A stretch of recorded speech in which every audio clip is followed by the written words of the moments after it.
So first fold it down the middle the long way.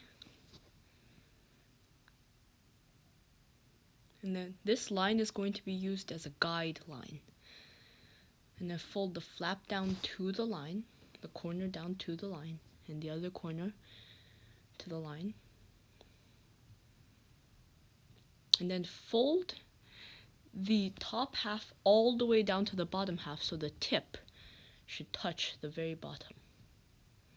And then fold the corner down to the line, the guide line that we made earlier, and then fold the other corner down.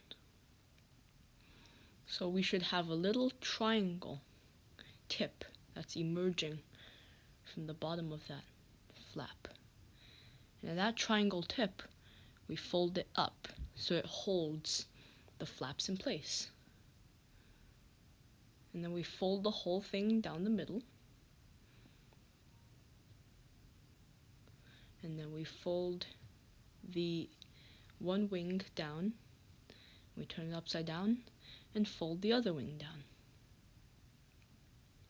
so it matches the edge. And here we have a paper airplane.